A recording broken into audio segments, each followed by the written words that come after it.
Hi, thanks a lot for taking part in this online safety MOOC for teachers. This first module is going to provide an overview of online safety and look at some of the main challenges which are faced by children and young people, as well as their teachers and parents and carers when they go online. We'll address a number of different objectives. What are some of the main risks faced by children and young people when they go online? And here we will consider some of the research that has been done, as well as what children and young people are telling the Safer Internet Centres about what bothers them when they use the internet. We'll also think about some of the challenges that teachers can face too. How can they support their pupils, both in lessons and in more informal situations in school? We hope that you will be able to share some of the work that you're already doing in this space with others. We will also think about how parents and carers can in turn support their children and suggest some useful resources.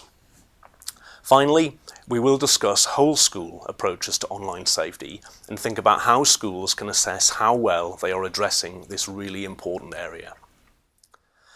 So, to look back at that first objective, if we want to teach online safety effectively in our schools, we clearly need to know what children and young people are doing when they go online. What I mean by that is, what sort of devices are they using? What are the games that they play? What sort of social networks are popular with them? And how much access do they really have? Most European countries have a Safer Internet Centre, which is comprised of an awareness centre, a helpline, a hotline, and a youth panel. The helplines collect data about the reasons why children and young people, and indeed sometimes parents, carers, and teachers, are contacting them. You may not be surprised to hear that cyberbullying has consistently been the issue which helplines are dealing with most often. In our latest data, around 18% of calls were about this, and we will have an entire module devoted to cyberbullying and some of the challenges that it presents to pupils, parents, and teachers. A pan-European research project, Net Children Go Mobile, looked at the risks that were facing children and young people across Europe in 5 different countries. It's really interesting to see that more girls than boys report having experienced something on the internet that has bothered them in some way. The UK Safer Internet Centre has published some interesting findings called The Power of Image, which reflects the growing importance of social media, of selfies, and of sexting in young people's lives.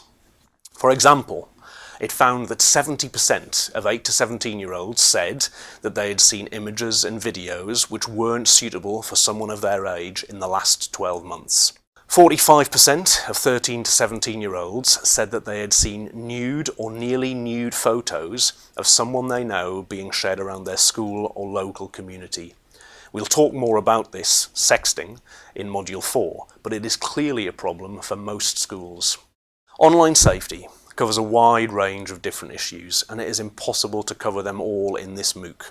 But we will signpost you to other sources of information, research and resources, so you'll be able to get the most out of the course for your own school and your own pupils. In the next part of this module, we will consider some of the challenges that teachers are facing when they try to deliver online safety education and how they support pupils with online safety issues. As mentioned, we will also discuss whole school approaches to online safety and think about how schools can assess how well they are actually addressing this really important area. We're looking forward to working with you on all of these important issues and hope that you will share your own experiences either in the forum or through some of our social media pages.